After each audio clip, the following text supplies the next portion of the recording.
Hey, happy Tuesday. It's Kathy. My hugest apologies for being late today. So, I have to admit, I'm a little intimidated, or maybe a lot intimidated to do Hokusai today, because this guy was larger than life. His life is, he's done so much. I don't even know where to begin. So I think what I'm gonna do is really just go with it, right? I'm gonna go with it. He did the Great Wave here, as you can see. I'm going to read off his Wikipedia page as per usual, but I'm going to skim as I go and just pick out. I was thinking of doing maybe a portion of his life, but I'm like, that's hard too, because it's all a lot to take in and to assimilate. And it's crazy because I went to his show at the MFA a couple years ago, a year and a half ago. It was the summer before last summer, and it was amazing. But even I just basically, I'm kind of like, why did I pick Hokusai? Because I want to honor him and his art and his daughter, because his daughter did artwork for him. But there's just so much. There's so much to know, to learn, and there's so much I don't know. And there's so much I don't even know how to share it, because let me just say, I think culturally stuff will get in the way, because there's a lot. He's Japanese, and there's a lot of Japanese stuff that is not in my daily. So I'm gonna sit here and be struggling with my words and stuff, and we don't want to see that, but it's gonna happen because here we are. But let's check and see if you guys can hear me first of all, and to see if anybody's here, because I'm late and I apologize for that.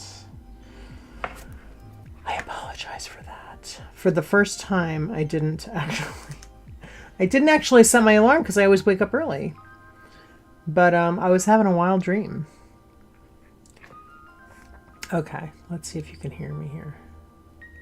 Let's see if you can hear me, and no one's here. Okay. Okay, let's see if you can hear me here. Well, let's see if you can hear me. Okay, that's probably good, because I'm talking a bunch of nonsense. But I'm also talking a bunch of real talk, It's I wanted to pick Hokusai, but I was so excited to pick Hokusai, and now I'm like, oh my gosh, how do I do this? What do I say? What part of his life do I look at? Do I read? I mean, it's just so much. So let's go onto the Wik, and we're going to go to Hokusai, and we're just going to start. And I want to draw the wave today, so I do want to have some art time, obviously, but I gotta keep my eye on the clock, so to speak, right? Let's actually do this. Let me see, maybe my fabulous artist black gesso thing would be a good little stand for my iPad. Maybe that, maybe that. Oh, you know what, let's do this. Let's do a hack. Let's hack it, baby. Let's do this. See if this will work. Hey, that looks good. I like that. Let's see if it works. I'm going to look at the screen. Oh. And there we go. There we go. Okay. Make sure our lights all turned up. Okay. Katsushika Ōi was born October 31st, 1760. Born on Halloween. And died May 10th, 1849.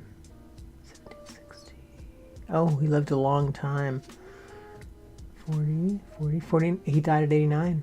Known anonymously as Hokusai, he was a Japanese ukiyo-e artist. Is that how you pronounce it? How do we pronounce this? I want to do it right because I don't want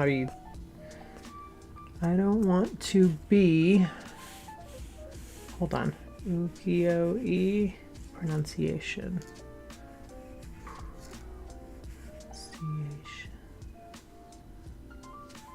Let's see, can we hear it?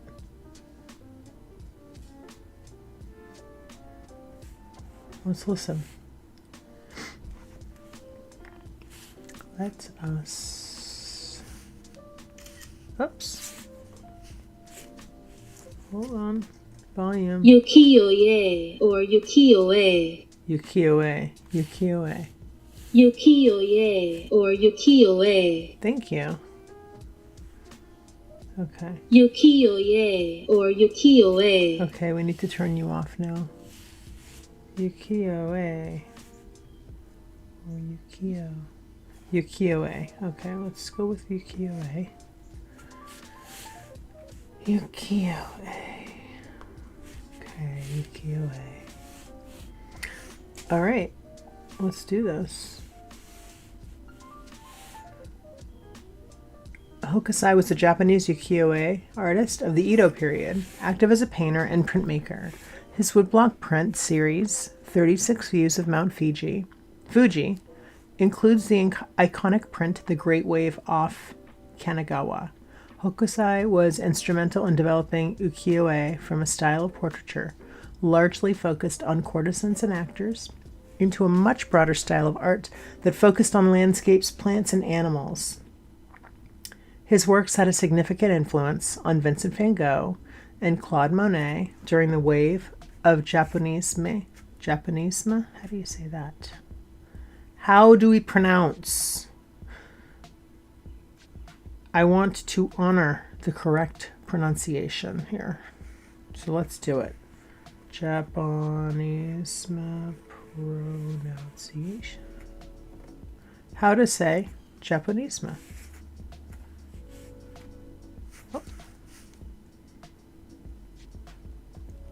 Japanism.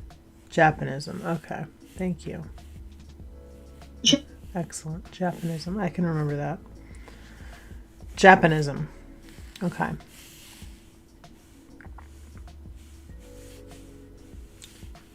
Japonism. Okay.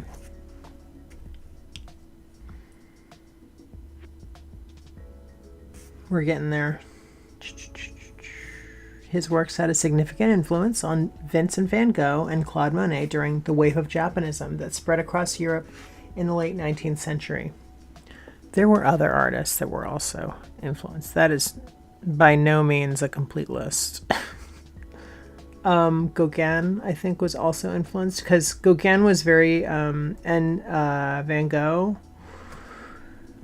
Going back to the show, the Roulon family show that I saw at the MFA this summer, Van Gogh show, they were extremely influenced by Japanism, and by extension Hokusai. And they demonstrated that in the show by the side-by-side pictures. They showed a lot of Japanese posters and side-by-side with works that Van Gogh did and even works that Gauguin did. So, kind of fascinating.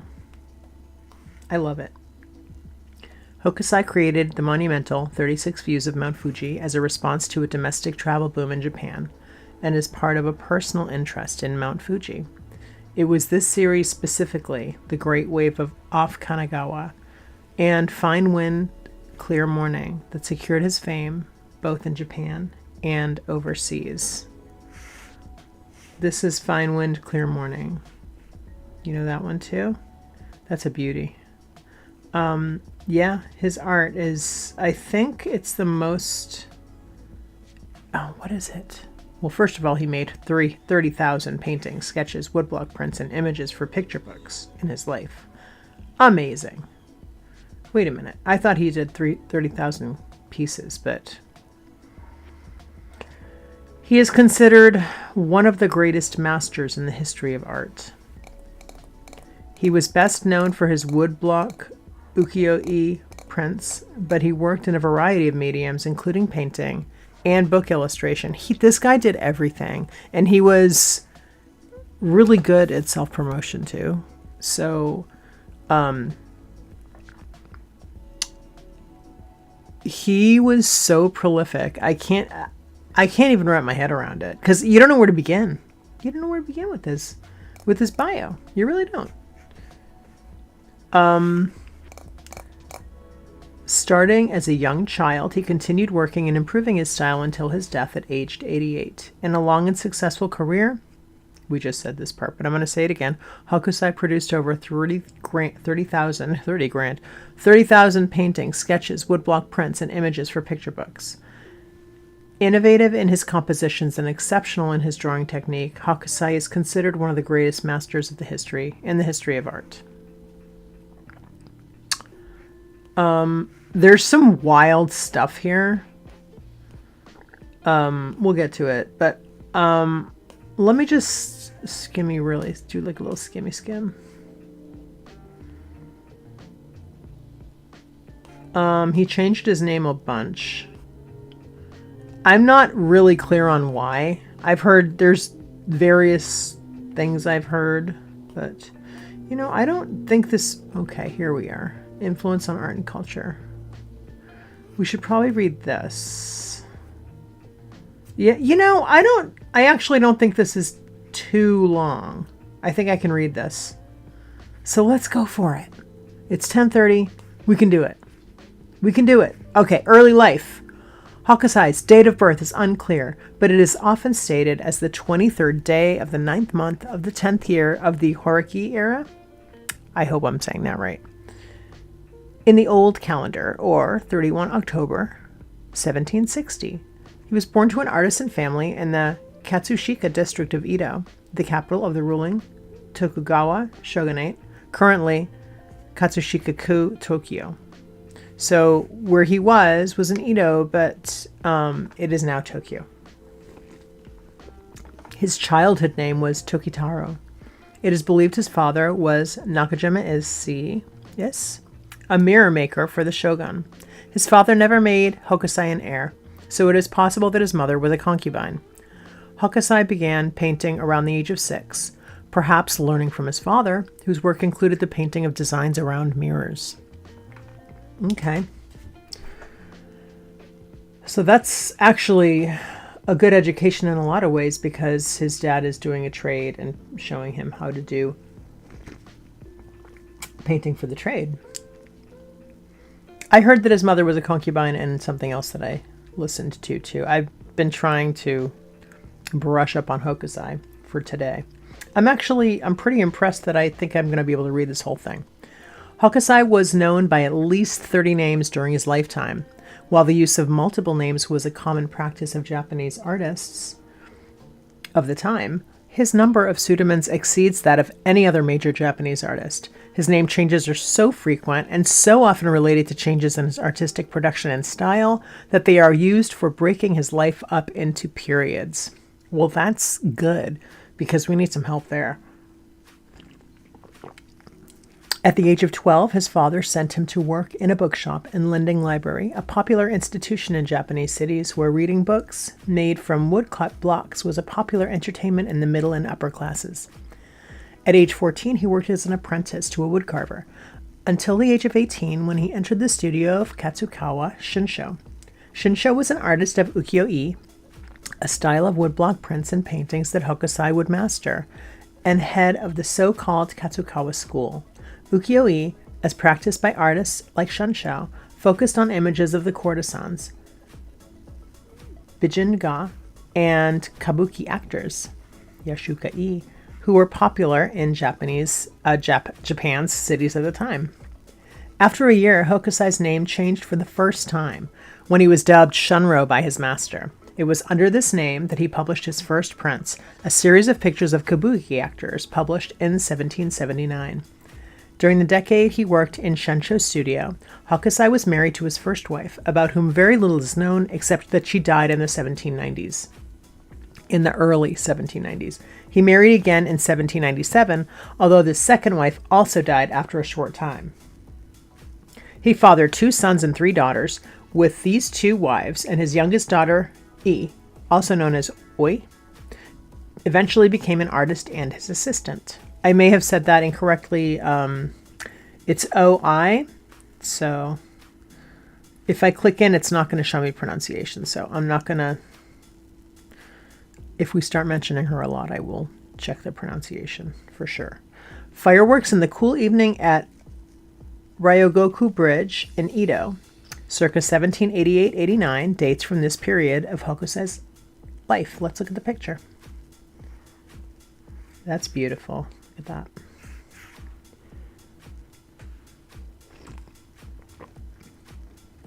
I'm going to turn this light down for now so you can see better.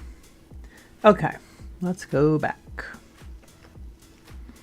Upon the death of Shunsho in 1793, Hokusai began exploring other styles of art, including European styles he was exposed to through French and Dutch copper engravings he was able to acquire. So the guy who's teaching him is Shunro? The guy who's...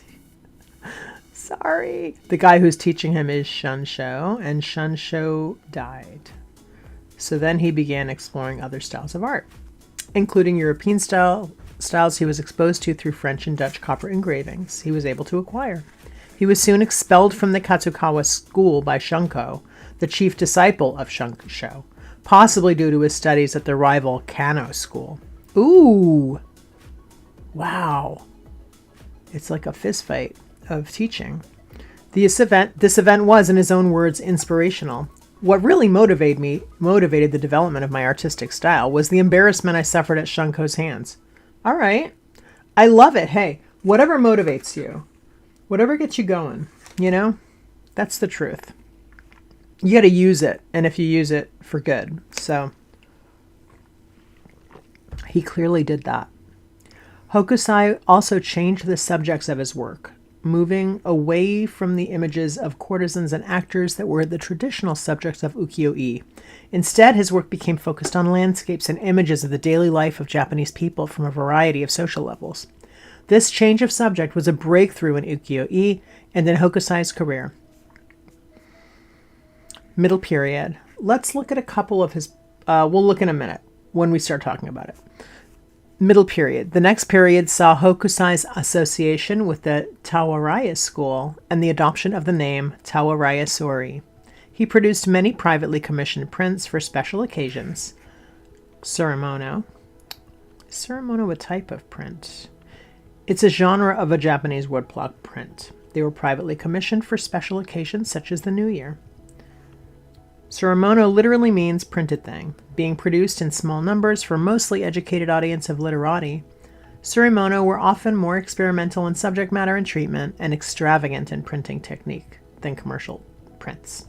They were the most popular from the 1790s to the 1830s, and many leading artists produced them. One of the most famous woodblock artists who got his start from producing Suramono was Suzuki Harunobu, credited with being the genius behind the later introduction in the 1760s of nishiki-e, brocade prints. Good to know. Here's a Suramono print that Hokusai did. See that? It's beautiful. I wonder what it says. Okay, let's go back to Hokusai and... Okay, I'm going to read that sentence one more time without going into Suramono. He produced many privately commissioned prints for special occasions, Suramono, and illustrations for books of humorous poems. Those are called Kyoka Ihon. During this time, in 1798, Hokusai passed his name on to a pupil and set out as an independent artist, free from ties to a school for the first time, adopting the name Hokusai Tomisa. Wait, he passed his name on. Is that something they did? He passed his name on? Did they just adopt a name? And because I always hear he changed his name over 30 times, or a big number like that, right? 30. But it doesn't say, but people did that. You know?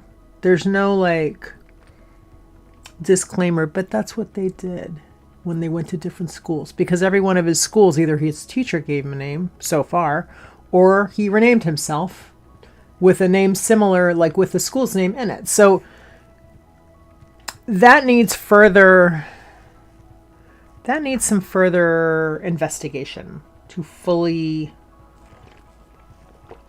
grasp. But I mean, I do think some of it was just his own building his own mystery and his own mythology. You know, I do think so. And promoting himself.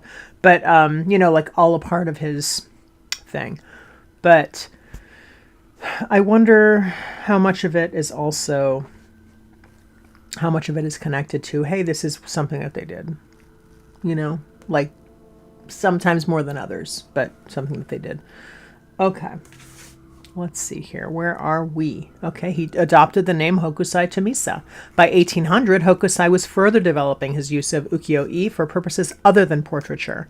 He had also adopted the name he would most widely be known by, Katsushika Hokusai, the former name referring to the part of Edo where he was born, the latter meaning North Studio in honor of the North Star, a symbol of a deity important in his religion of Nichiren Buddhism. That year, he published 2 collections of landscapes, famous sights of the eastern capital, and 8 views of Edo. That's modern Tokyo. He also began to attract students of his own, eventually teaching 50 pupils over the course of his life. Okay, so I'm thinking that maybe, and I'm just guessing, that when they say teaching 50 pupils, that means like apprentice who stays with you for a long time. Because over the course of his life, 50, if he's a teacher, it's not the same kind of teacher that we have like in a classroom. This sounds like a real apprenticeship, like a long-term apprenticeship. That's what I'm gathering from the contextual stuff. And also just from the number. I mean, teaching 50 pupils over the course of his life. He must have given a lot into each of those pupils. A long time and a lot of energy and effort. He became increasingly famous. Oh, let's look at some of these pictures again. Sorry. Images from bathers from Hokusai manga. Okay, let's look. So, look at that. The design is beautiful. I love how there's like a pattern behind underneath, and then there's these guys in they're in their tubes. What? Donut? Water donut? What do we say? What are they called? Life. You know what I mean. Contemporary print of Hokusai painting in the Great Daruma in 1817. Let's look at that. That's wild. They're hoisting this huge picture. Okay. And then we have the Great Wave, which we're going to get to this. And we're going to look at this a lot because I'm going to draw this today. All right. Or I'm going to do an art inspired by this, I should say. Okay. He became increasingly famous over the next decade, both due to his artwork and his talent for self-promotion. During an Edo festival, and remember, Edo is now Tokyo. So if you're like, what's Edo? It's Tokyo currently. During an Edo festival in 1804, he created an enormous portrait of the Buddhist prelate Daruma, said to be 200 square meters, using a broom and buckets full of ink. There's pictures of this, I think, in I saw them. I think they're in Wikimedia Commons. We can go and look. Another story places him in... Actually, let me look now because I can't help myself. Let's see. Where's the picture of... Where is it? Oh my gosh, some of these are so beautiful. Okay, well, I don't see it immediately, but... Let's go to Hokusai. Broom painting. I want to show you this because it's wild. It's really like performance art. He's very... You know, he is performance art. Here we go. Man with broom and cloth. Oh, wait. Maybe that's not it. The Great Daruma. Okay. Wait, is that what this is?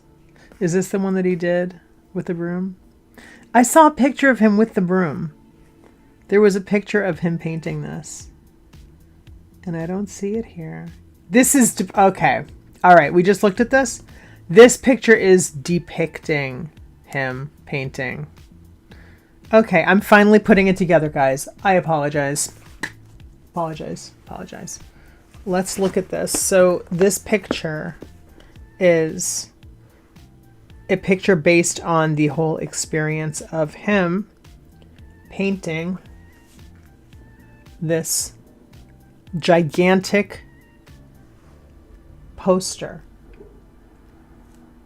And there's a little man there painting, and there's a little man there painting. So, for a crowd. So that's what this is. Anyway, that wasn't immediately clear, and I apologize for that. So let's go back. Now that we know that and the whole connection, let's go back here. Okay. He became increasingly famous. Okay, let's start here. He became increasingly famous over the next decade, both due to his artwork and his talent for self-promotion. During an Edo festival in 1804, he created an enormous portrait of the Buddha prelate Daruma, said to be 200 square meters, using a broom and buckets full of ink. And that was what we just looked at. So another story places him in the court of the shogun Tokugawa Lanari, invited there to compete with another artist who practiced more traditional brushstroke painting. Hokusai painted a blue curve on paper. This is really fun. Hokusai painted a blue curve on paper, then chased a chicken whose feet had been dipped in red paint across the image. He described the painting to the shogun as a landscape showing the Tatsuta River with red maple leaves floating in it, winning the competition. I love this story because it demonstrates his imagination and his ability, like his flair for like being making stories up on the fly and stuff like that, you know, like that is that's a spark that a lot of people don't have, you know. That is what's the word I'm looking for? You know what I'm talking about, when the person has just that like spark. I can't think of the word. He had it. He just knew how to sort of like convince people, right? And to weave a tale out of nothing, right? He's just like, hey, let's see if we can look at it.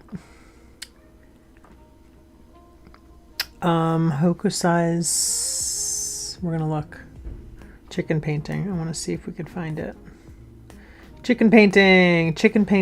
It's so funny. It's just like a brush stroke, just a big blue brush stroke with red chicken feet everywhere. And it's cute. It's just a little abstract thing, but how hilarious, right? All right, I'm not seeing it here, and I don't want to bore you, so let's go back. Do we see? Okay, we don't. Hokusai. Hold on. We're going there. Hokusai chicken feet painting. How's that? Should we do it? I think we should. Because I want to... Hey, we're there. We're in it. Hokusai chicken feet painting. Images. Where's my Hokusai chicken feet painting? I'm really stuck on this. I saw it. Why did I not? That's not it. Oh well. Okay, let's go back and get back into Ordeal here, because I don't want to. We'll probably come across it in like 10 minutes. And then we can go back. Between 1804 and 1815, Hokusai celebrated. He didn't celebrate. Maybe he did celebrate. Maybe he collaborated. Maybe he celebrated his collaboration with the popular novelist Takuzawa Baken on a series of illustrated books. Especially popular was the fantasy novel Shinsetsu Yumi Harizuki, Strange Tales of the Crescent Moon, 1807 to 1811, with Minamoto no Tomitomo as the main character, and Hokusai gained fame with his creative and powerful illustrations, but the collaboration ended after 13 works. There are various theories as to why they dissolved the cooperation, such as discordant personalities and conflicting opinions on how to draw illustrations. Hokusai also created several albums of erotic art. Shunga is what it's called. His most famous image in this genre is The Dream of the Fisherman's Wife, which depicts a young woman entwined sexually with a pair of octopuses from Kino no Komatsu, a 3-volume book of Shunga from 1814. We're not looking at that one today, sorry. Hokusai paid close attention to the production of his work. In letters during his involvement with Toshisen Ehon, it's getting to me. The pronunciation, I need to pronounce better. I need my tongue's getting tired. I don't know. A Japanese edition of an anthology of Chinese poetry. Okay, hold on. Let me reread that. Hokusai paid close attention to the production of his work. In letters during his involvement with Toshisen Ehon, a Japanese edition of an anthology of Chinese poetry, Hokusai wrote to the publisher that the block cutter, Igawa Tomokishi, with whom Hokusai had previously worked and whom he respected, had strayed from Hokusai's style in the cutting of the certain heads. He also wrote directly to another block cutter involved in the project, Sujita Kinsuke, stating that he disliked the Utagawa school style in which Kinsuke had cut the figure's eyes and noses, and that amendments were needed for the final prints to be true to his style. Good for him! You know, you gotta speak up about this stuff. And back in the day, in these days, okay, you know he had people doing stuff for him. Like, he was directing a lot of the art that, some of it, not all of it. I'm just saying, like, some of the stuff that you need to produce is done by other people. And I don't know whether we're not going to get to this or not, but his daughter did a lot of that for him. And then in his later life, his daughter did just a lot of his artwork for him. So it's interesting. And I think a lot of artists did that. And maybe it's similar to having a design firm now and having all these people work under you. Something like that ish. Not quite, but kind of. I mean, if you can kind of get your head into that space, right? Of having other people do things for you. I'm like a lone wolf. So like, it's always been for me, I've always been like, oh, but the older I get and the more I see in life, like the more I absorb that and understand that that's just how things were done. And, you know, it wasn't looked at as, you know, I don't think it was looked at as being deceitful or anything at the time. It was just looked at as business, you know. That's my thoughts. I could be wrong, but that's my thoughts. Okay, let's go. Where were we? He also wrote directly to another block cutter involved in the project. Okay, we did that. In his letter, Hokusai included examples of both his style of illustrating eyes and noses and the Utagawa school style. Okay, well, he needed to do that. That's important because it's like, hey, this is what I want you to do, and you're working for me, so please do that. I mean, that's what you have to do. You have to show, because you can't just say something's wrong. You have to provide, here's how you solve the problem, right? Okay. I mean, I have no doubt that he was good at directing.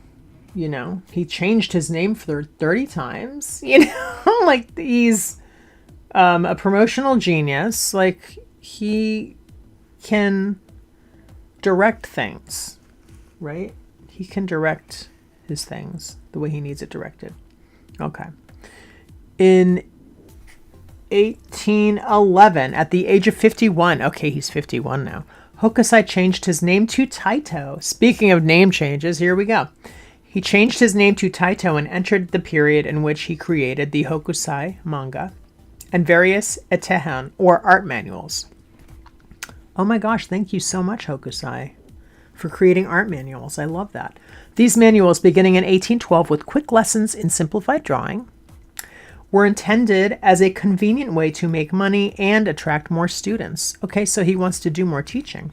The first volume of manga, meaning random drawings, that's what it means, or meant then. It definitely means something different now, or more than that, was published in 1814 and was an immediate success. By 1820, he had produced 12 volumes with 3 more published posthumously, which include thousands of drawings of objects, plants, animals, religious figures, and everyday people, often with humorous overtones.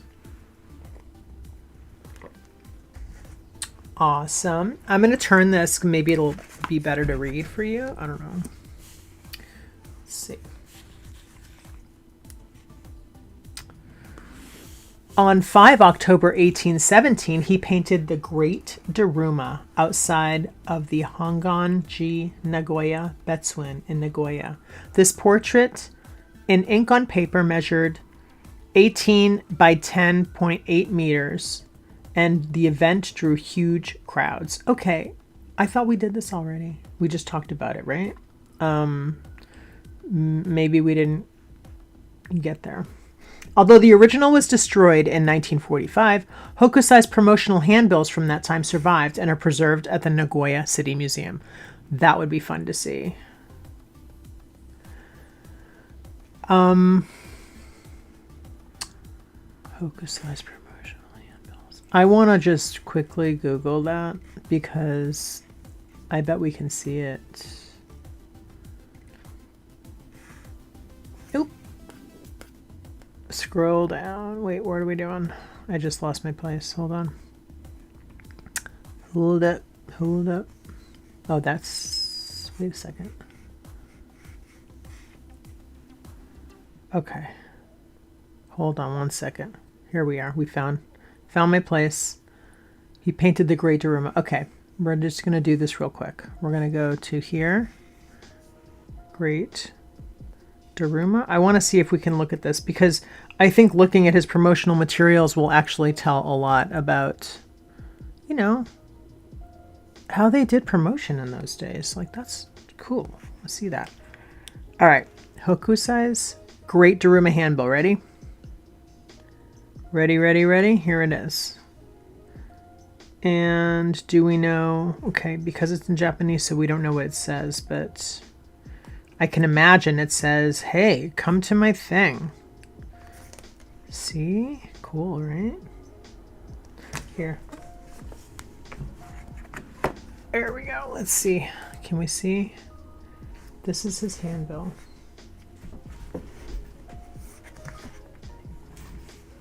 So it's basically the picture that he did. Maybe some writing in the corner. We have some like dates, names, whatever. Like here's the information. Here's the time, the date, blah, blah, blah. And here's the picture I'm going to be drawing. And I'm drawing it like it's a big picture. Like it's a big poster. Like that's what I'm going to draw. So cool. All right, let's go.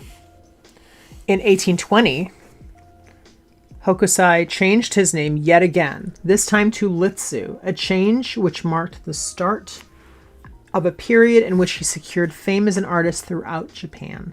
His most celebrated work, 36 Views of Mount Fuji, including the famous The Great Wave off Kanagawa and Red Fuji, was produced in the early 1830s. The results of Hokusai's perspectival studies in manga can be seen here in The Great Wave, where he uses what would have been seen as a Western perspective to represent depth and volume. I'm just absorbing what I just read. That's why the silence is happening. It proved so popular that 10 more prints were later added to the series. Among the other popular series of prints he made during this time are A Tour of the Waterfalls of the Provinces, Oceans of Wisdom, and unusual views of celebrated bridges in the provinces. He also began producing a number of detailed individual images of flowers and birds, including the extraordinarily detailed poppies and flock of chickens. Okay. The next period, this is later life now. The next period Oh, this is cute. Let's look at his one of his, I assume maybe students. They wrote disciple. They said this is by his disciple Kisai Isen. So perhaps they called their students disciples. I don't know. That's what I'm kind of guessing, because I think that's beautiful. Yeah, okay. So the pattern, it must be said, is a SWASTIKA, and back in the day that was a peace symbol. So interesting. Interesting, something in history that proves, right, that says, hey, this is, you know, because I just don't feel like you see a lot of like examples of that. Not that anybody would ever use that now, and I wouldn't want them to, because, you know, once it took on a different meaning, I don't see that, you know, I don't think it should be used at all. Okay. But back in the day, he had it. All right, let's go.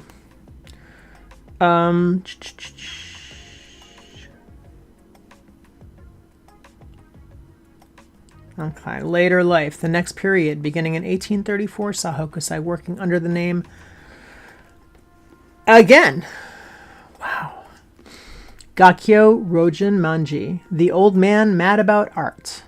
It was at this time that he had a real personality on him. That's what I will say. Charisma. That's the word. I knew I'd figure it out in 10 minutes. Charisma. He had charisma. It was at this time that he produced 100 Views of Mount Fuji, another significant series generally considered the masterpiece among his landscape picture books. In the colophon to this work, Hokusai writes, I'm guessing the colophon is the beginning word. From the age of 6, I had a passion for copying the form of things. And since the age of 50, I have published many drawings. Yet, of all I drew by my 70th year, there is nothing worth taking into account. At 73 years, I partly understood the structure of animals, birds, insects, and fishes, and the life of grasses and plants. And so at 86, I shall progress further. Do that. There we go. I shall progress further. At 90, I shall even further penetrate their secret meaning. And by 100, I shall perhaps truly have reached the level of the marvelous and divine. When I am 110, each dot, each line will possess a life of its own. Very poetic. A true mirror of Chinese and Japanese poetry, Shikasheshin Kyo, produced in about 1833 to 1834, was printed in extra-long vertical formats resembling the form of Chinese hand scrolls. Prints in this series included poems by Chinese and Japanese poets combined with scenes in those countries, and scenes from No plays. No was a form of dance theater predating kabuki. 10 designs in this series survive.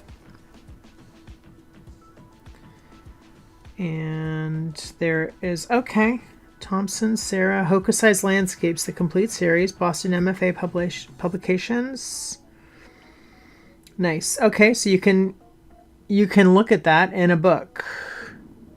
You can look at that in a book by Sarah Thompson called Hokusai's Landscapes from 2019. Wait a minute. I feel like the Hokusai show was after COVID. I'm just trying to think because MFA is where I saw the show. So I thought, well, maybe she made the book at the same time. But I think the Hokusai show at the MFA was like in 2023, maybe? I think it was in 2000. Maybe it was in 2022, but I don't think it was in 2019. Okay. All right, let's go back. Let's finish this up. We're almost there. Hokusai's final print series, produced around 1835 to 1836, was called 100 Poems Explained by a Nurse. Hyakunin issue Tuba ga Itoki. The series was never published in full, perhaps due to financial hardships placed by Hokusai's publishers during Japan's economic downturn in the mid-1830s. These prints featured scenes with the poems inscribed in a square. Each print also contains the series title listed in its own vertical rectangle. Okay. Hold on 1 second. I want to absorb this. This series was never published in full, perhaps due to... Okay, was it published at all? Prints featured scenes with poems inscribed in a square. Okay, like you do. In 1839, a fire destroyed Hokusai's studio and much of his work. Oh my gosh. Whoa. I didn't know about this. By this time, his career was beginning to fade as younger artists such as Ando Hiroshi became increasingly popular. At the time of 83, Hokusai traveled to Obuse in Shinano Province, now Nagano Prefecture, at the invitation of a wealthy farmer, Takai Kozan, where he stayed for several years. Whoa! Wow! During his time in Obuse, he created several masterpieces, including the masculine wave and the feminine wave. Between 1842 and 1843, in what he described as daily exorcisms, again, his personality showing through, and then in Japanese, that's Nishinjoma. Hokusai painted the Chinese lions, Shishi, every morning in ink on paper as a talisman against misfortune. Wow. Hokusai continued working almost until the end, painting the dragon of smoke escaping from Mount Fuji and Tiger in the Snow in early 1849.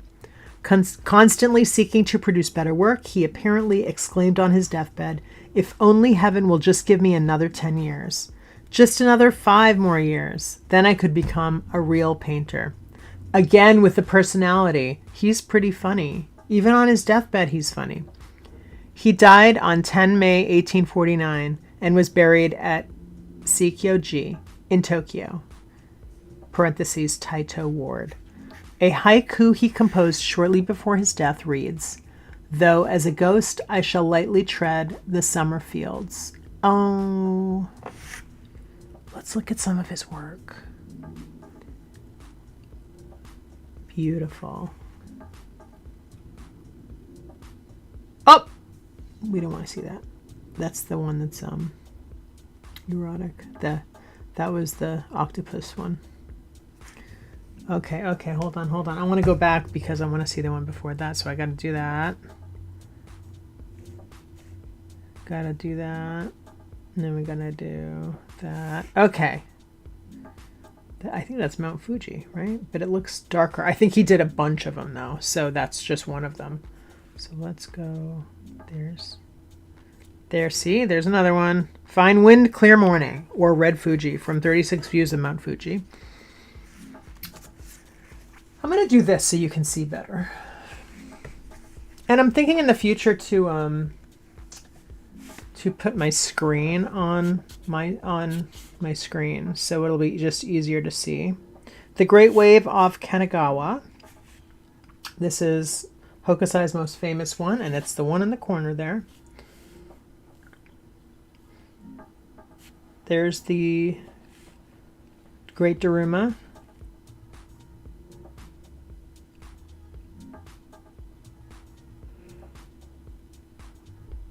Cover of Debussy's La Mer. Wait a minute. That we're out of we're now past Hokusai. Hold on a second. Come on, my screen. Come on, screen.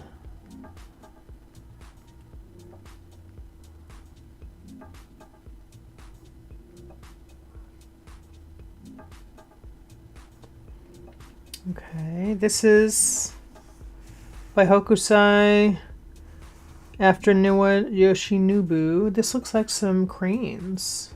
Very loose cranes. They're beautiful.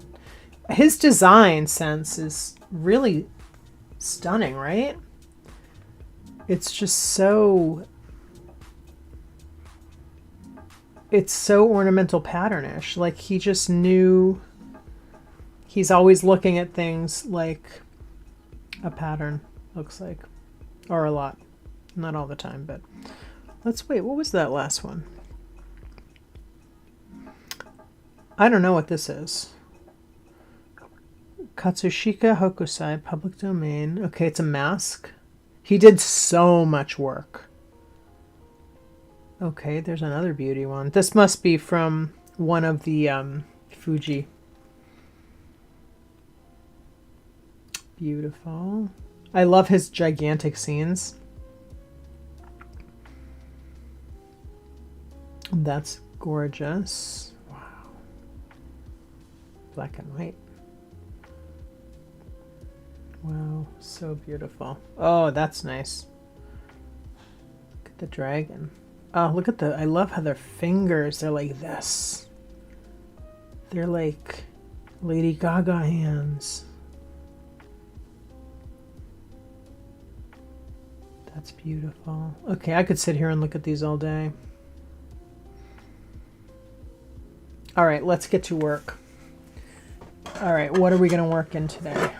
I'm not sure. I've been going back and forth on how I want to work today. Oops, I don't want to go there. Do I want to? I'm going to put my light on. Not sure if I want to go black paper, neocolor, or like do a light wash and use ink. See, these are the things I need to decide ahead of time, and I didn't. So I'm just gonna go in. We're doing water. We're doing water. We're doing, because I have these handy dandy, I brought over these art crayons that I have, these Marabou art crayons. So I thought I would do like a light wash with these and a nice brush. Get that going. And then we'll do some ink on top maybe. And I also have some gouache. So, you know, got some options here. Also have some neocolor right over here. And there's actually, oops, there's a couple, there's like, I have one neocolor color that I feel like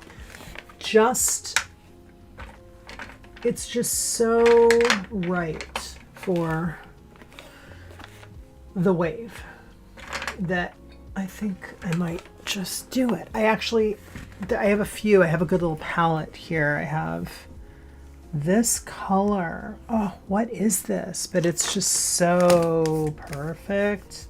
Let's just go in. Let's turn the light on. I don't have the overhead light on. There we go. Okay. Let me make a little room so you guys can see my whole paper, my whole page here. So I'm gonna wet this down, and I'm gonna do like a wash, and then I'm gonna ink. I have a brand new, fresh and delicious pen that I just opened last night. It's an extra fine one of these, and you know, it's really exciting to just use them when they're like super fresh like that. So I'm excited to use that. Okay, this is actually a little more green than I thought it was, but that's okay. Let's just go in. I am unafraid. I am unafraid. I am just going for it. Going for it. Hey, what do you think? What do you think? I had some googly eyes. I thought it was cute. He's my buddy. What should we name him? Let's see. Let's add a little bit of this. This is like a kind of a royal blue. I think a little dab will help to blue up this kind of greenish. There's like this greenish color. And now I'm just gonna water a little bit. We're just gonna do a little water.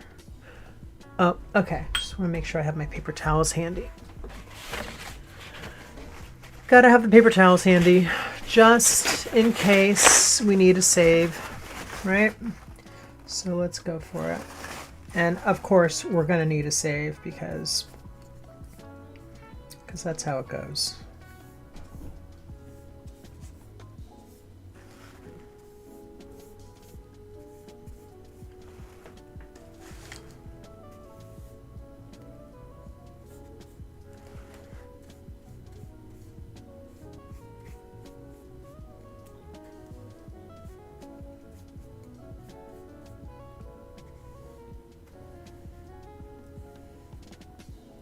Oh, I like that.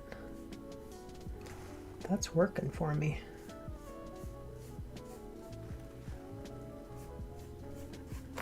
Let's do a little more.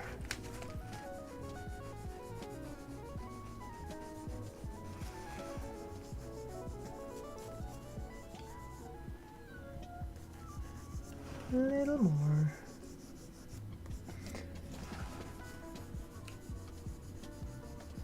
When you use water with your neocolors, this is just something that I'm remembering, so I'm just mentioning it. It's best to start out light because when you use a lot of water and a lot of neocolor and you saturate, there's like, when you permeate the paper fibers, you don't really have any place left to go after that. So then you're not going to have any like wiggle room with your paper, like putting more colors over your paper. So just keep that in mind. Maybe like do a little tester, do a little pre-test to get a sense, so you know. So you like have an idea, like so you have experienced it, because it is something to behold when you have no place left to go with your paper fibers.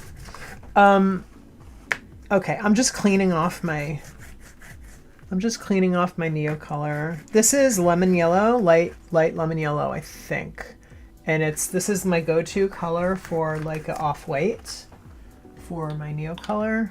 I don't know if they make it anymore. It's light lemon yellow, but look for it.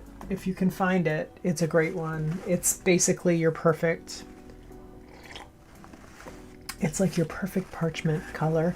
And if you look at the sky of this picture, this color is like the sky.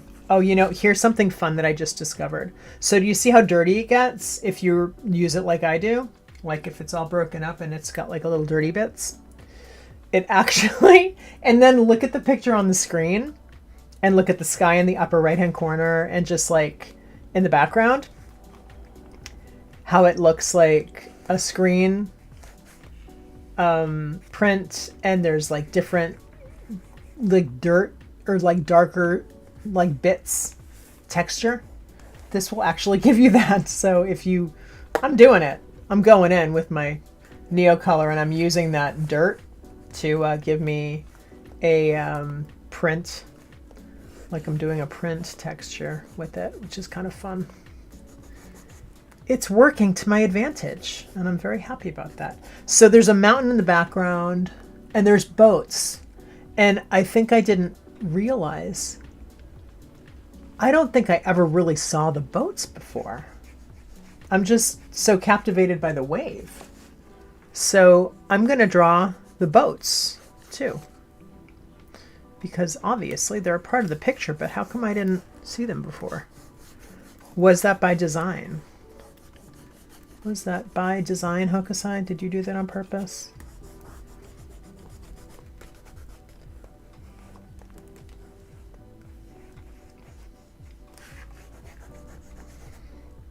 Okay, now we're gonna do, we have a mountain in the background. We're gonna deal with the mountain later. I'm gonna do my boats. And I have this pinky. This is a salmon color. And it's just, I'm gonna like combine the salmon with the Sahara yellow and come up with some color that is similar to what I am seeing. And then there's another boat. Is this the same boat? No, it's not the same boat. There's another boat here. There's another boat here. So there's like 3 boats. And one of them looks like it could be the same boat, but it's not the same boat because it's not the same color. It's not the same color. I'm grabbing, just because I'm mixed media person, I'm grabbing my gold pen, and I'm just doing a little like that. And we're gonna add a little here too. I'm gonna water that. I'm gonna water that up.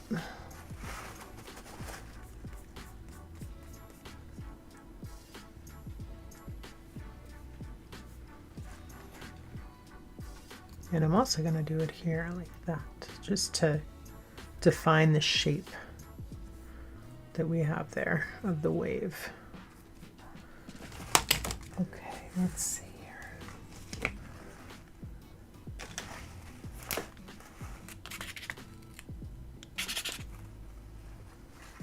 I have some old markers that I'm thinking about adding into. Where are we? What are we doing here? Okay. I have this. This is beige fonts. I'm going to use beige fonts to define, this is like defining the back of the sky. But, wait a minute. One momento. I think I did that in the wrong spot. And this is the beauty of Neocolor too. If you gently do a little mistake, or not mistake, because nothing's a mistake, right? If you gently do something you want to change, you can water it and wash it off. You know, as long as it hasn't impermeated your paper. So I'm just doing, so this is sort of negative space in a way, because we have a boat here, and I'm just drawing the sky, so I'm drawing the lines between the sky and the water.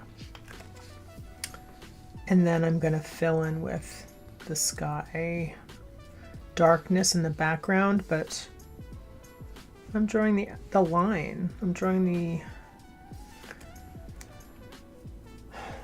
the line of my water.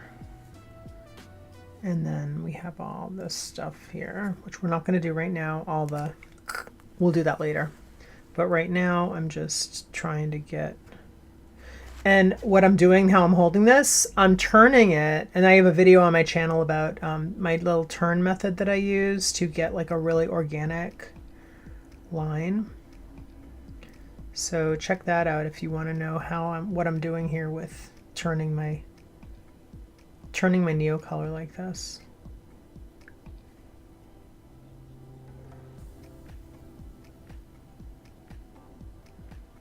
Okay, I guess I'm going in with the little claw actions here.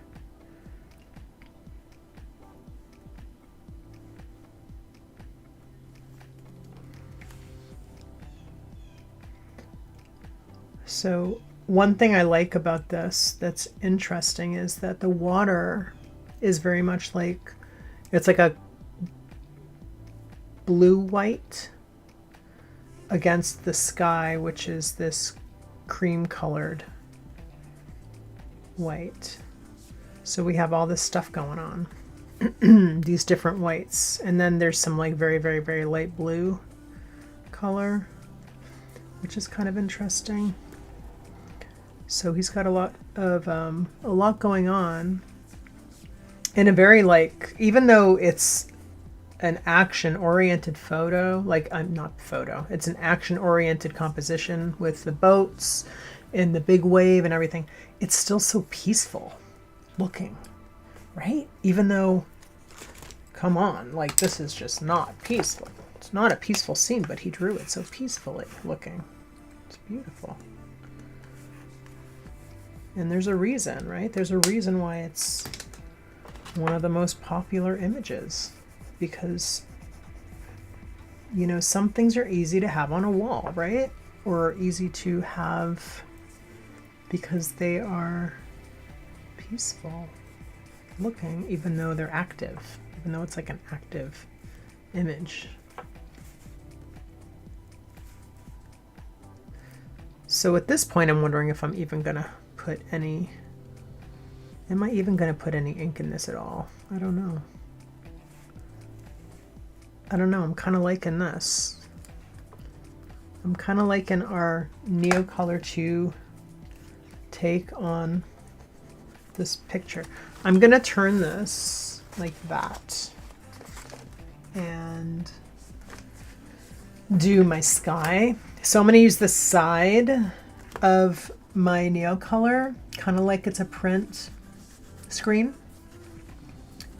and shade it up, add that value like that.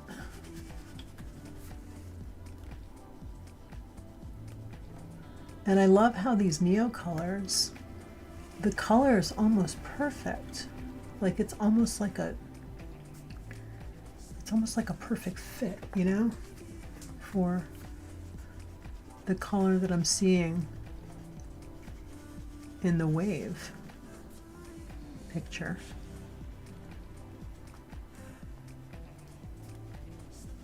And I'm going to water this a little bit too,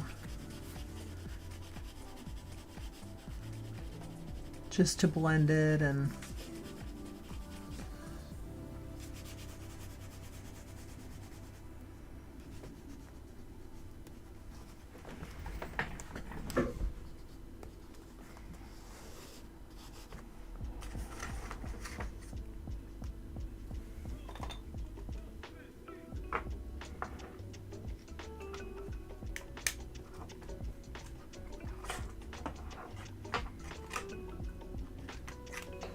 I'm plugging in my phone. I just want to make sure that we don't have phone death. We don't want to have phone death. Okay. I'm going to turn this back. Okay, I keep looking over here because my screen, my phone screen is over there, so I can actually keep an eye on this.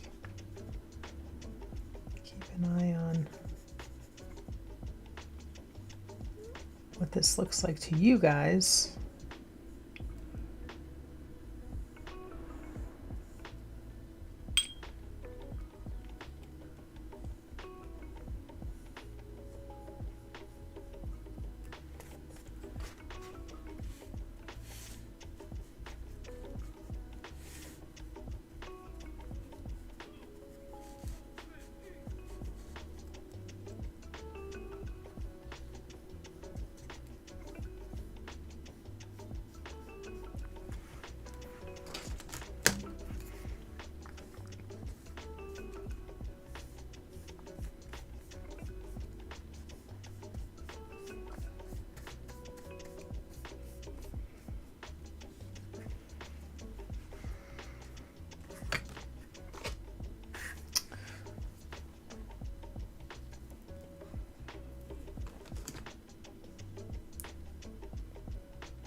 Okay, there's a bunch of guys over here on the boat, and I'm gonna skip that because no, it's part of the picture. I have to draw it. Hold on.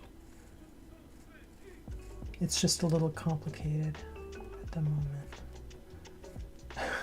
I'm gonna skip it. No, I'm not. I'm not gonna skip it.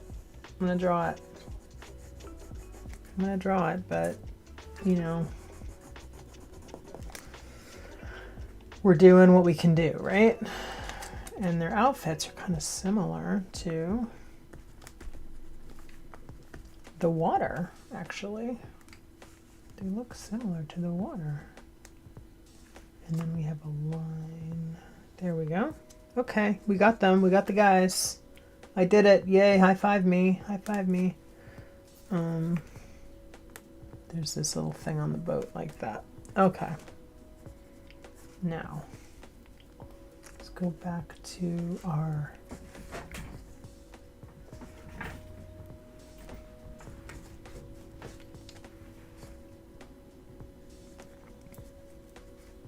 I'm going to use the edge of my Neocolor here.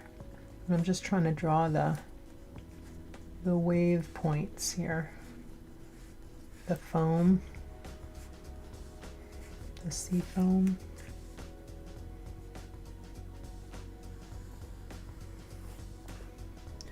And this is slightly tricky because, again, you know, once you really like hit those paper fibers with the Neocolor, you really can't go back. So I would like to avoid, I would really like to avoid using paint pen in this because there's just something about paint pen with Neocolor that for me does not jive. It just, I mean, it does sometimes, but it's like not as easy as one would think, I guess. Like sometimes the colors, sometimes the paint pen colors read a little flat on the, sometimes paint pen reads a little flat when it's done over Neocolor. Not always, but I mean, you can make it work. Not saying you can't. You can make just about anything work, actually. But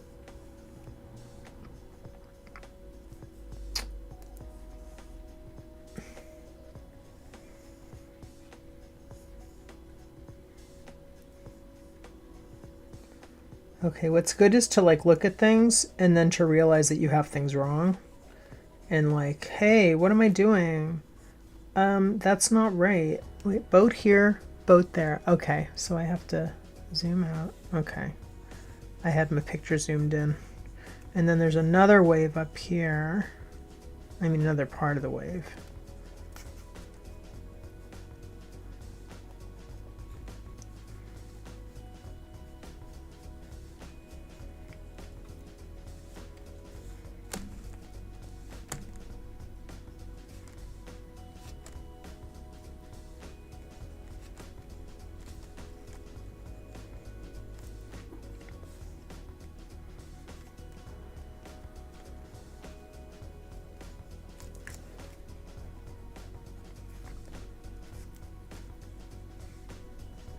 See, I didn't even notice that in the very background where you see the boat, the one that's in front of the mountain, but the mountain is like the same color as the water. So to me, I thought it was a part of the water, but it's not. It's the mountain. So I just learned something new. Okay, now I'm going in dark with these Neocolors. And we have more little guys over here on the boat. So let's define this boat now.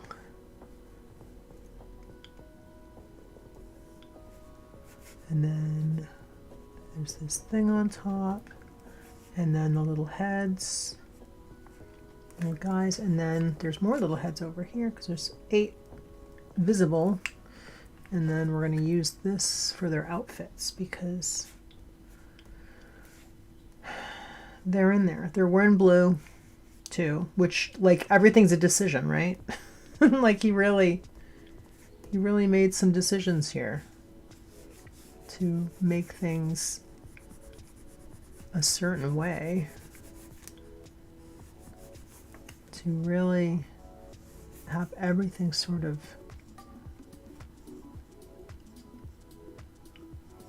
go together, right? Just merge.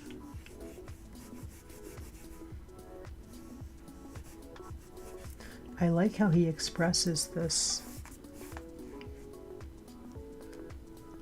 The foam on the top is like clearly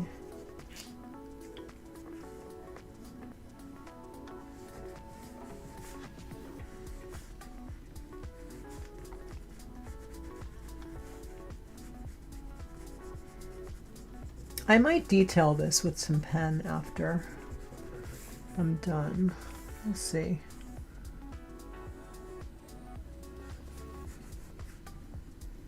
Like with some black ink, perhaps. Or maybe I'm all talk. I don't know.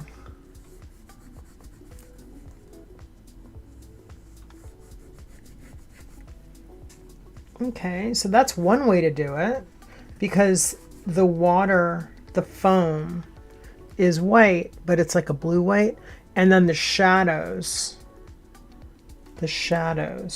of the foam, which are like a big part of it, are light bluish gray.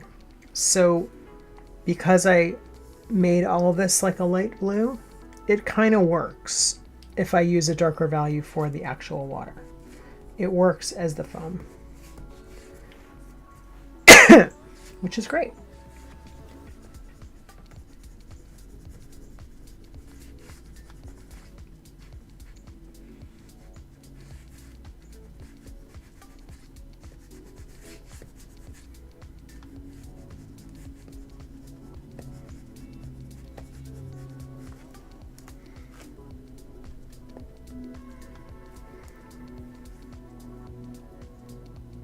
Okay, these guys are good. Our boat's good. We got to do the last boat. Oh, and this boat also has a little bit more. It's got a little bit more of that peachy on the inside portion of it, like that. And then this one actually has a little bit too, but this one really doesn't have any. This one's more like a off-white boat.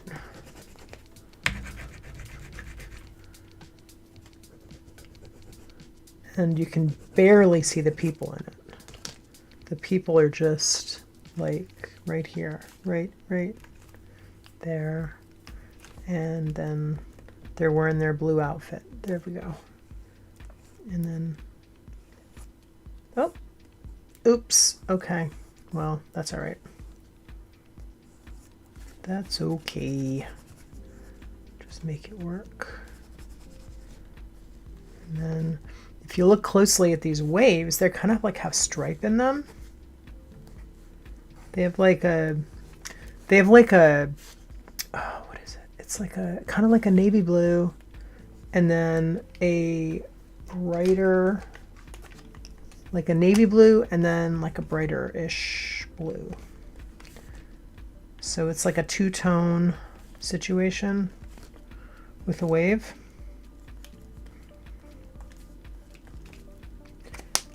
I would like to define this wave down here because we have these, and then we have this stuff going on here, and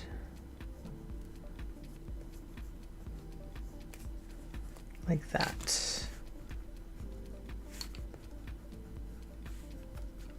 Okay. All right, now let's do some more of our waves, and let's do the bottom here.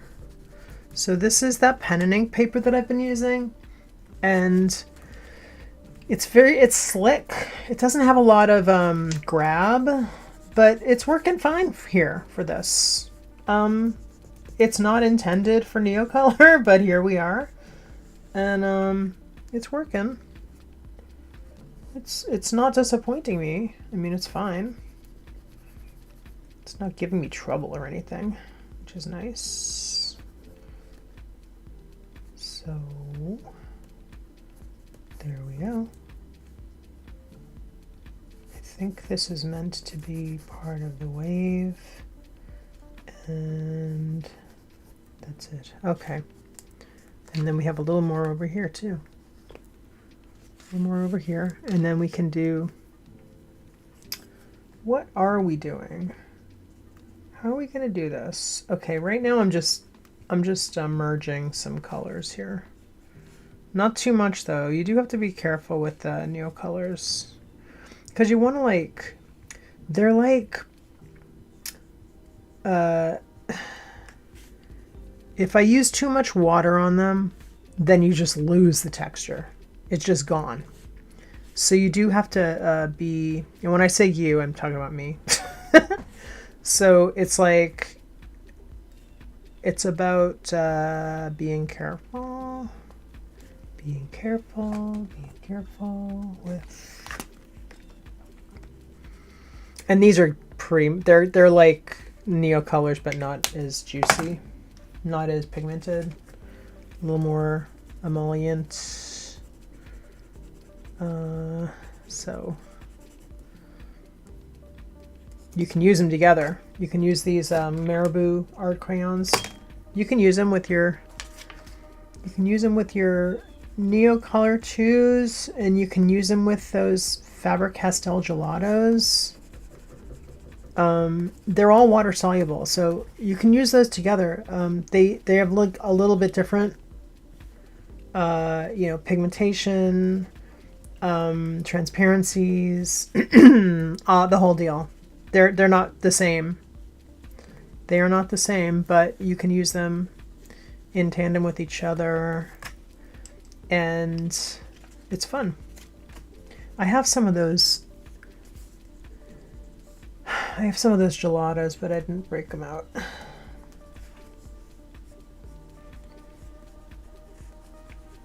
I don't have them here on my desk right now. And I really would not mind if this company and the Faber-Castell company came up with different packaging that was less plasticky for both of those, because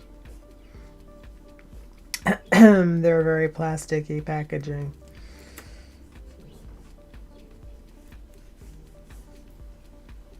Okay, I want to... Oh, look at this! There's a little guy over here. There's a couple little guys. See? There's things I didn't see. Little guys. Little guy heads in there. Okay. Now, I'm just adding some texture and some color here. And I want to get these clouds in because there's like some real light clouds in the background that...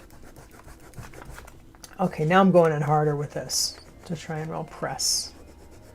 There's some clouds that I'm not really seeing because I missed getting them in there.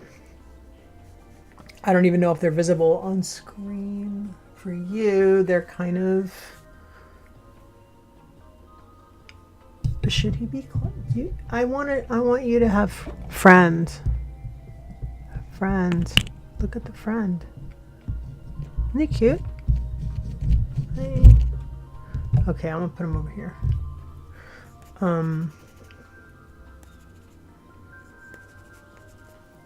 Okay. All right. Have I said that like 10 times so far? All right. All right. All right. I'm processing. I'm processing this. And, yeah. That's for sure. Okay. All right. Okay. Good. Good. Now, let's just, because I want to sort of marry things a little bit here, I feel like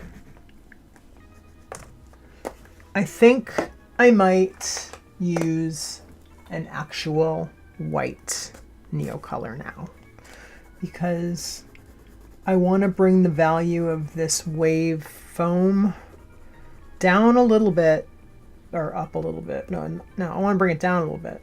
I want to bring it down a little bit because it's white-ish, right? It's almost white.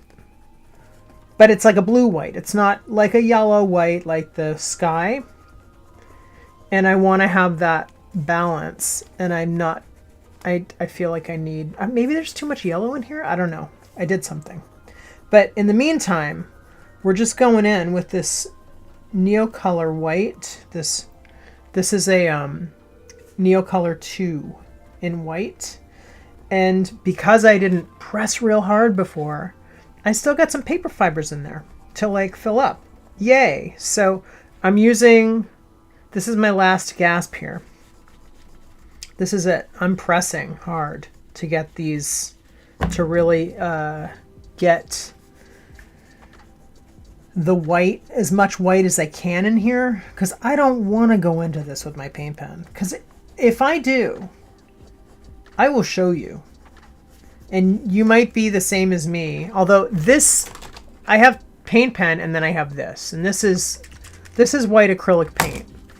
But if I use my paint pen in there, it just doesn't like, it kind of flattens things out a little bit. It's not, it doesn't do it for me. Not my preference. Not my preference. I'm going to water down actually, and it's a good thing that I didn't press too super hard. And it's also a good thing that I probably have a little bit of like just a slight tinge of blue in my water. I'm going to try and take off some of this yellow because I believe I over yellowed. I believe I over Sahara yellowed my background. I mean, it does belong there, but do I want as much? No, I do not want as much as I have in there. So, and that little sound you hear is my big bucket on my lap of cool tone Neocolors that I'm potentially going to dig into, but let's just do what we do right now here. Let's just try and pick up some of this yellow, because I know I also went in with my gold pen, which, you know, probably didn't belong here, but I just, you know, got excited about it, so I used it. But, and now I have to really be careful because I already used up my white allowance. I already used up my paper allowance of the paper fiber allowance that I had on here with the white Neocolor. So, oh no, oh no. We don't want any accidents. Although, I mean, it would be entertaining, potentially, for you. And it would certainly keep me busy, but I don't think I want any. Let's see what we can do.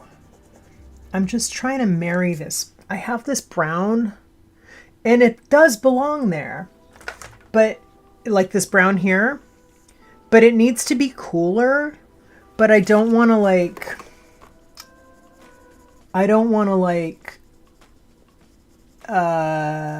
make any errors, if you know what I'm saying. Like if I put the wrong cool in there, and these paper fibers at this point, you know, this paper is not made for lots of like, hey, let's pick up a bunch of Neocolor too off that with water. Not made for that. So, okay. And I just noticed one thing too. Okay.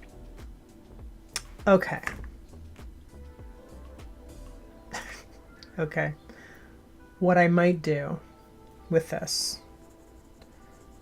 what I think I might do is our sort of final, the grand finale. I think I'm going to throw in delicately, right? Not going to do anything rash, but I do think I'm going to add in some of this, which is the Ecoline.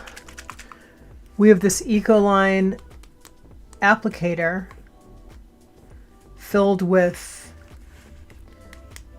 this has fluid golden white, titanium white, I believe, fluid paint, acrylic paint, and that is going to be our little finish for the whitest whites in this. So I'm actually, before I do anything, I'm going to try and wash off some of this. I have some remnants up here that are like, I have some remnants up here that are bugging me. And I want to just see if I can wash that off. Right, so we have like these little blues, so I'm going to get rid of that. There's no blue up there. All right, this is looking suitably like dirty yellow, which is like parchment-y, so that's good. Now I'm just gonna do super, super light because again, like these Neocolor, like I don't want to lose the texture. I just want to gradient it a little bit, but I don't want to wash it away. So you got to be super careful with this because it wants to wash away. You know what I mean? It wants to, but you can't let it. You cannot let it wash away. You are not allowed to wash away. All right, let's wrap this. Oh my gosh, it's almost noon. All right, we're doing it. We're going in. We're going in with the Ecoline. There we go. Okay, here we go. Sorry, guys. This is an Ecoline. I'm going to make sure you can see the whole thing here. This is an Ecoline applicator. I forget what gauge this tip is, but it's a something gauge tip, which I don't know, but you see it. And then so if I use it, so it's free flowing, right? But it gives me like a little, it's not super tiny, tiny, tiny, but it's good enough for, it's actually very good for this. So I just want to make sure that I am dry enough on here, and I think we can add some little touches. So let's go for it, shall we? Let's do a tester up here because I don't want to add it everywhere and then be like, oh my god, what did I do? Because sometimes like a white can sort of flatten out what you already have. And I don't want to do that. I don't want my, that's what I find that's what I find is the problem when I'm sorry, I'm looking for something as I'm talking. I find that's the problem with paint pens when I do go in paint pens. So we need to do the spraying foam. So there's like spraying foam, and I didn't do any of the spraying foam. I got to be careful with this because this is going to sort of, this could potentially like spill out. So I'm just doing the dabs. I'm doing the spray, doing the water spray, and then there's some here. Now if I just gently lie this on the top of the paper, this is where like knowing your materials comes in handy. Although always like do experiment. You got to experiment because you don't know unless you do. But I just know from using this that if I just leave it, if I can drop it and leave it, then it's fine. If I go into this with a brush, it's going to spread with my Neocolor, and that's not what I want. So I want to look at how he did his dots because I love dots. And he has these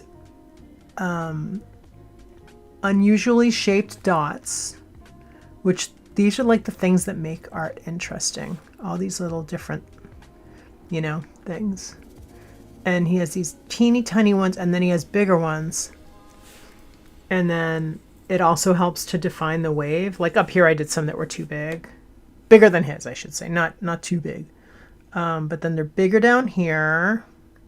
You know, mix up. They're mixed up. There's a variety of sizes, but there's more larger ones down here. He was really like a master of design. And it's like so many great artists, like you are a master of design because you have to be. It's a part of the business. It's a part of like, it's a part of the work. is being a master of design. And it's so funny because when I was a little young, naive person, I did not see that. So with my finger, I'm just doing this to gradient them. I'm just dabbing. I'm not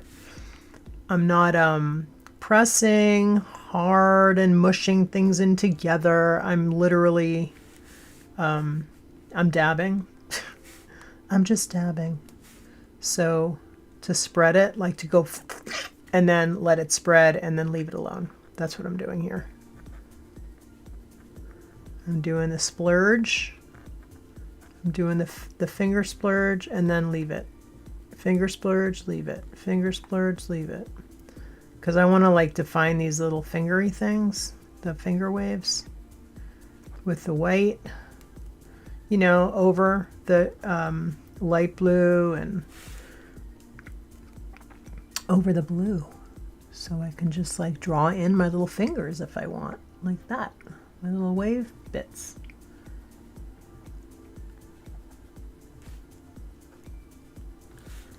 And I like that. That's good. And you can also just like draw them over here and then define shadow. You know what I mean? So if I drew some and I'm just dabbing my finger. So if I do like a little wave here, that actually defines the shadow too. See? See how cool? So it's like you can do so much with just a little technique thing happening. And then I'm going to do more over here.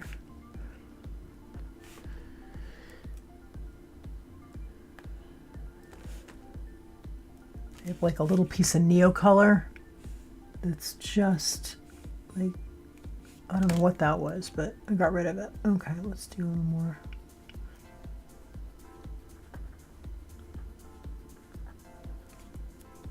Cool, right? So yeah, it doesn't look like his, but it has the energy and like it's obviously, it's got the same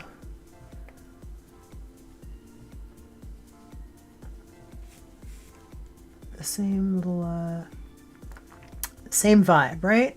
I'm going for the same vibe. So cool. All right, we have more to do here. Let's go. Let's get some more of this done here. All right, now we're doing down here. We're gonna do some wave here. I'm gonna do my dab technique here. And see, it's nice because I can just do like a little gradient. Oop, did you see what I did there? I got a little happy. Got a little happy. But I do like how it does the, I do like to sort of pull it a little bit, just gently, just to get some,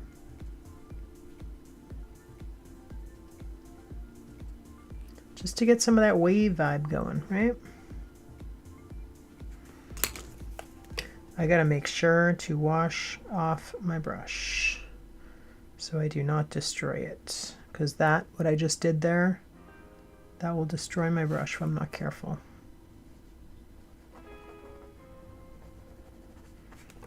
In fact, I'm gonna rinse that right now.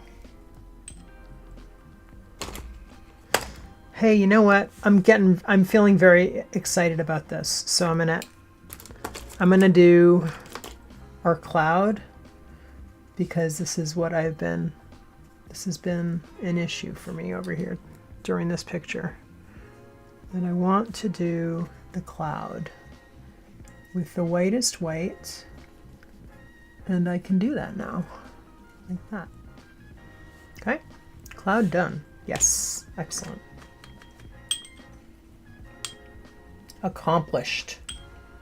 Cloud accomplished. I should have worn my Hokusai t-shirt today. I didn't. I didn't wear my Hokusai t-shirt. All right, I'm just doing this. I know. It's a lot. It's risky. It's risky. I'm going to take a little. This is a filbert. What is this? I got to be careful too, because this paint takes longer to dry. So need to be careful. And the edge is important. So, oh crap. Uh-oh. I'm going to have to wash my brushes after this. Let's get some clean water over here. Okay. All right, I got to get going here. Gotta get this moving. So you know how I said before, if I start painting on here, it's going to mix with my neo colors, right? So I got to be careful the way I do this. I'm actually going to turn my page for the memento, and we're not going to use the ink, so I'm moving that over. I'm just going to work on this a little bit here.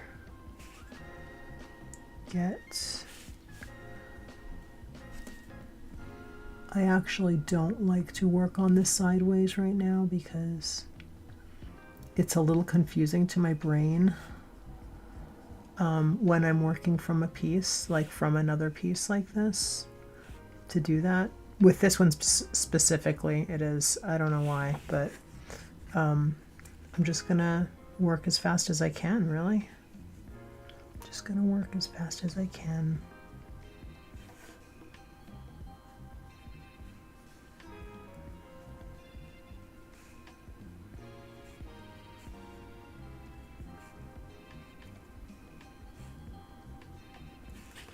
Okay, I like that.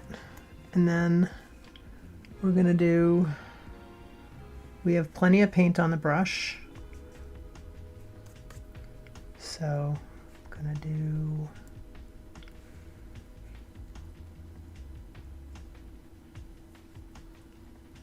some of these waves here, or rather, I think I keep finding like little broken up pieces of neo color.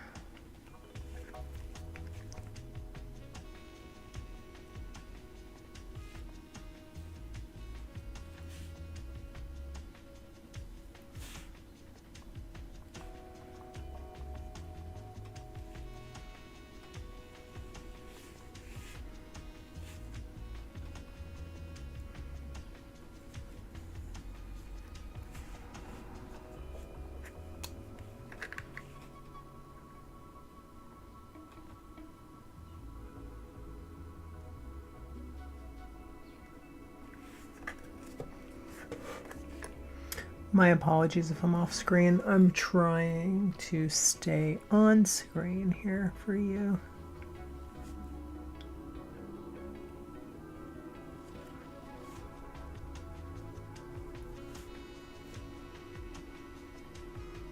Oh. I'm seeing the pickup. I'm seeing a little bit of pickup with the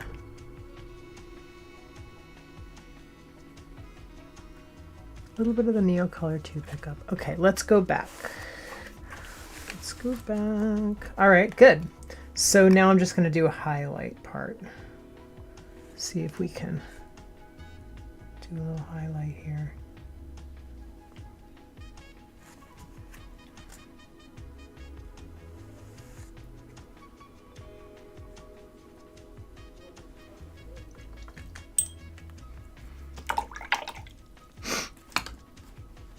I think I'm using the wrong brush for this, and that's just fine.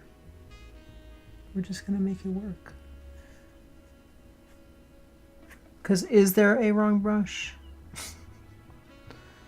Is there? Is there a wrong brush? Is there ever a wrong brush? Probably, but no. Maybe no wrong brush. It's just there's writer brushes, right? There's writer brushes you could use, but not exactly any wrong brush. Okay, that's a little more effective because I want the highlight to be like this curve here. That's good. Okay, great. And then we want this to be also this here. So yeah, this is what happens when you use mixed media on pen and ink specific paper. So take it in. We went there. We went there. And I'm going to use this to define my little bumpy wave line there, because this is going to be nice to do a little gradient with. And I really like that wave, that very organic looking little wave line that we got going there. And that's working for me. And then we can go into these little foam. I want to call them peaks, but they're not. They're like the valleys, kind of, you know? They're not the peaks, they're the valleys. And then some more of these little fingers that we have.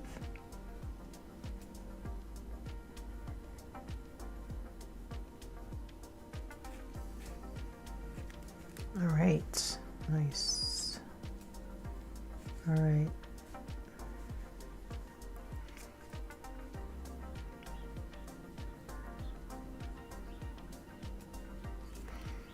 I'm gonna rinse my brush out. All right, I wanna do more of what I did up here, down here. So I'm just gonna go in with I'm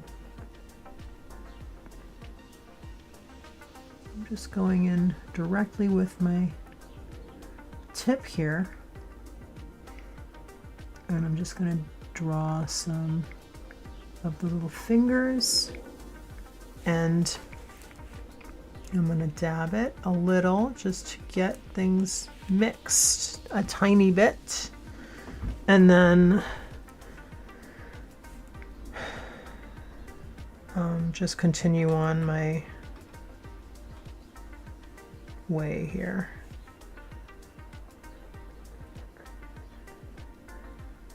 And also do some more of these little dots for the foam. I like that. This is working out really well. I'm really pleased with the tone and the finish of this paint over over the Neocolor too, but also on this paper. It's working really well. Earlier, if you just got here, I was talking about the possibility, or like what happens if you use paint pen over Neocolor, and I find that it is often very flat feeling, especially like when you go in over for white detailing. It can just be a disappointment.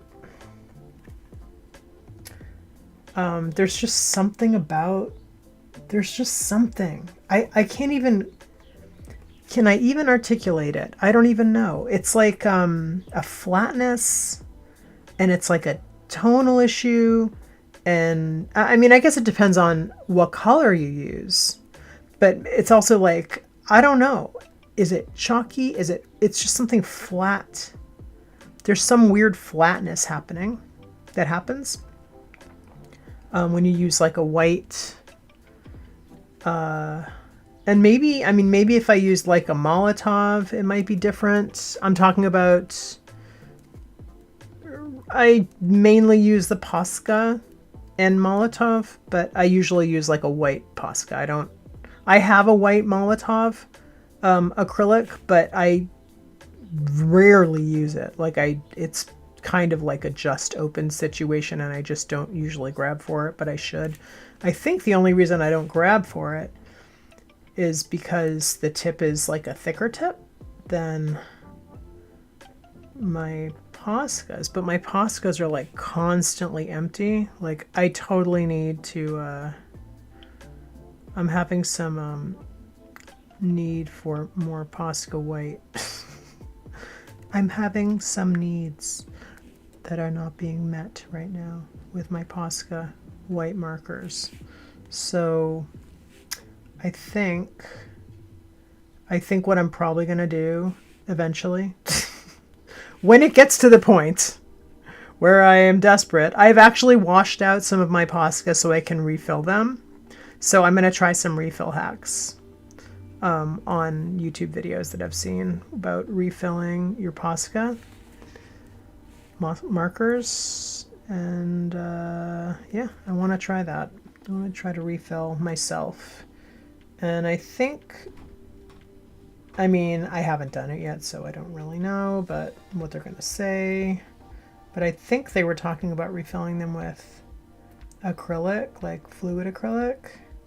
But I mean, I'm thinking you're probably going to have to like water that down with something, and maybe not even water. Maybe is there something else that would be, I don't know. Is there something else that we would water it down with? I mean, I'm thinking distilled water, right? That makes sense. But is there something else that you would water that down with? I don't know. So it's a mystery, right? We don't know.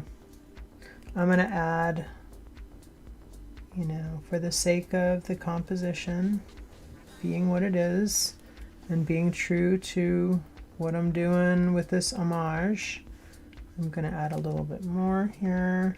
I just want to get the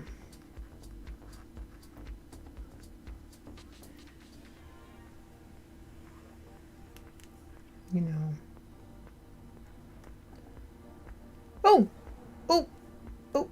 oh, do I have a clean finger?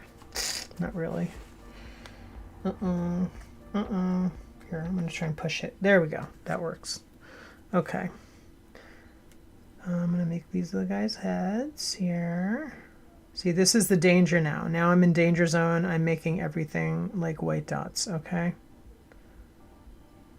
We should probably not do that.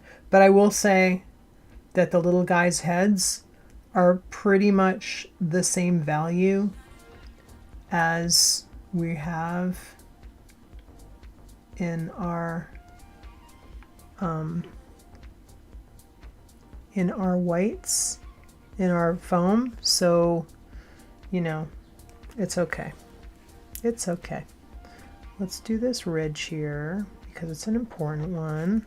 And then, yes, I am going in with my finger. I'm going to do a little blendy blend there. And then I'm going to do a little more blendy blend here because that's that. And this looks to be unfinished over here. And I think I need to add some claws over here. I think I need to add some claws.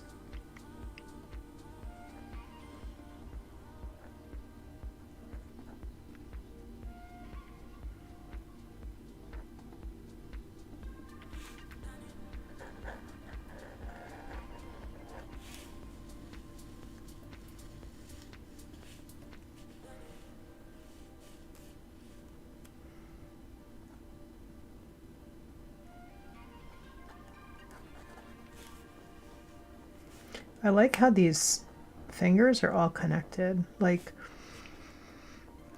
there's water drops, you know, but there's not like disconnected fingers. So whenever you're seeing a claw, it's like as part of a big hand. You know what I mean? It's as part of a big hand. It's not a separated thing.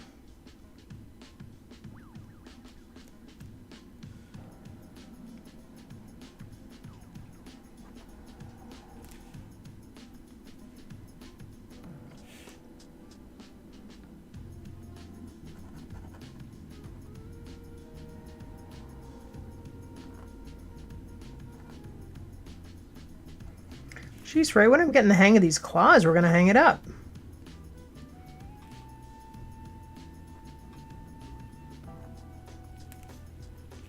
This has been a fun one. I'm really glad that I stuck with this. I have to tell you, I had anxiety about Hokusai. Just because I I get worried that I can't do the person justice, especially when they've just have so much material. But I have to hand it to Wikipedia.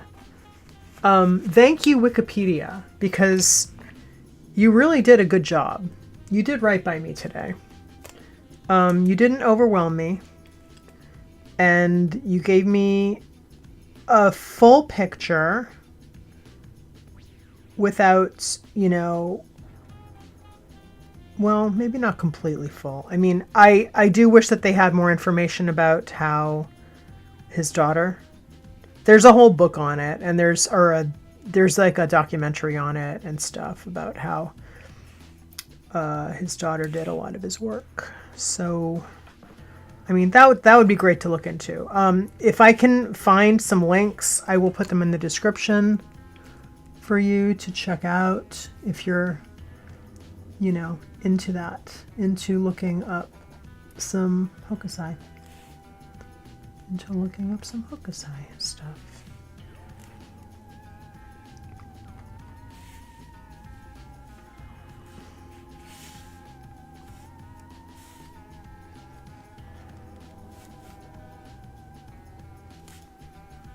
Okay. All right. I think we're almost good. I'm gonna shut this pen, potentially to my peril if I need to reopen it. But I hope I don't have to reopen it.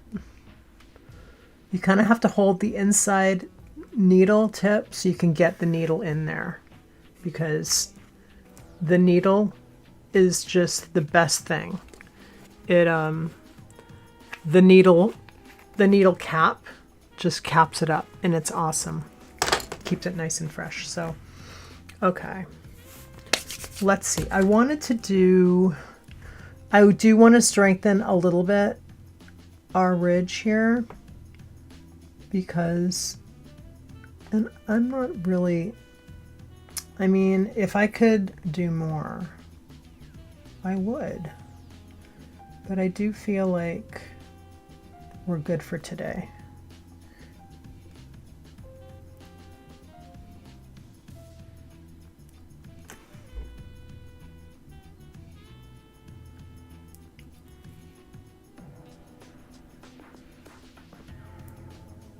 This is what we're doing. This is where we are. I think we're good. So let's do this. Let's wrap this. Oh! Oh! I forgot this part. I need to do his... Let's use our greenish blue. I had a really nice edge on the other one that I was using. Where did I put it? I had like this great little edge going. I'll just use this one. And we're just going to pray for the best, okay? And the reason I'm not using brush pen is because I don't want to introduce a different,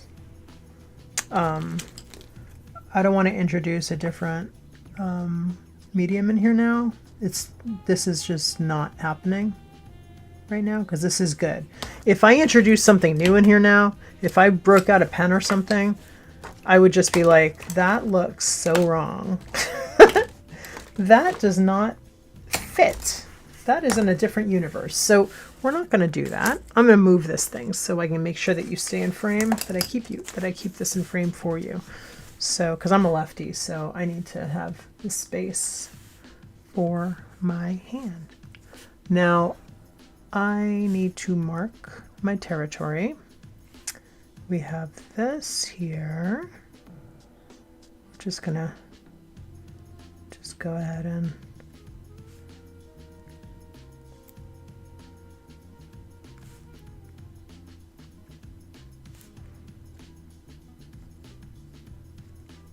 okay, and then this is taller like here to here, and then here. Let's just go in here to here, and then here. there. Sorry guys, I think I got you on the screen now. Apologies. Apologies for being off frame. Oh, look at that. Good job, me. Oh, look at that. Good job, me. Awesome. Okay, let's do some writing here. We're just gonna do like some little... Oh! Wait a minute. Oh, you know what I need to do? Should I? Dare I? Dare I? I'm gonna dare to just do a little bit of white neocolor in there. Not too much. Just enough to like give the white impression because it's supposed to be white. But that's okay. It's all right. I'm not worried about it not being white. It's light enough, and there's enough white from the neocolor in there now that it's like a little pronounced, but not perfect. You know what I'm saying? It is what it is. Can you hear me? Hey there. Okay.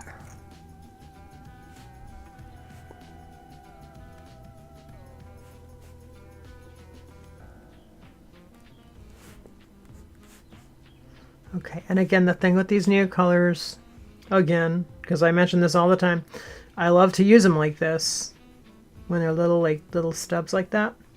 But finding an edge can be challenging, and I couldn't find my edge. But the cool thing about it, or for these, like to balance to have them be even in the middle, the top part. But the cool thing about it is that it does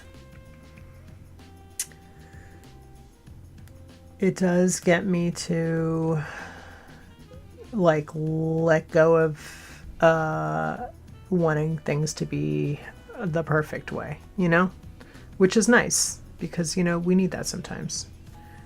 We need something to like force our hand sometimes. So don't worry about it, you know, to just let go and let things be what they're gonna be. And just continue to be in your zone and not worry about, you know what I'm saying. All right, we're good. Here we are, Hokusai's wave. And this has been really fun today. I'm so glad that I still did Hokusai.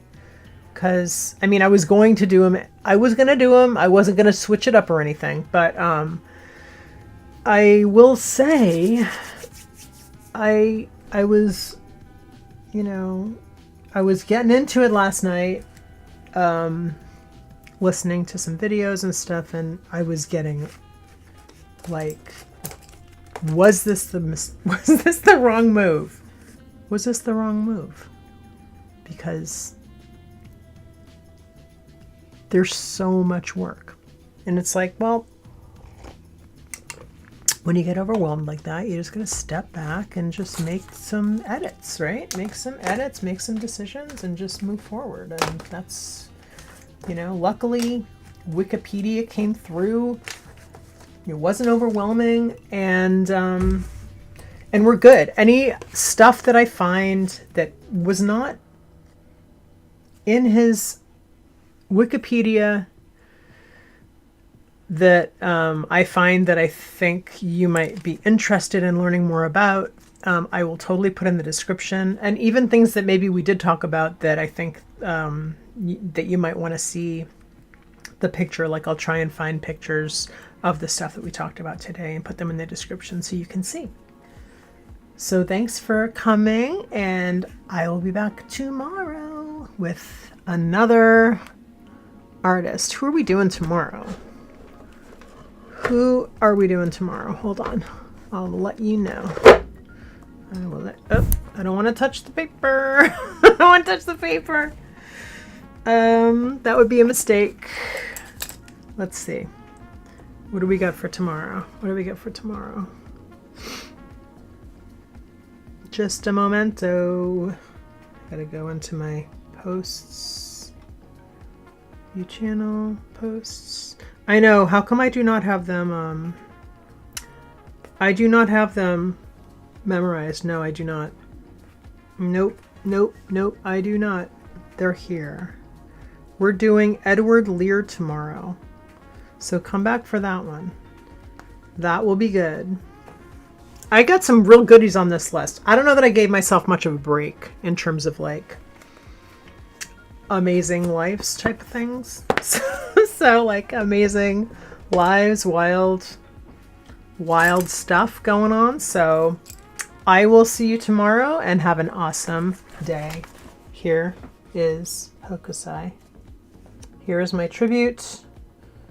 And I hope you have an awesome day. Bye.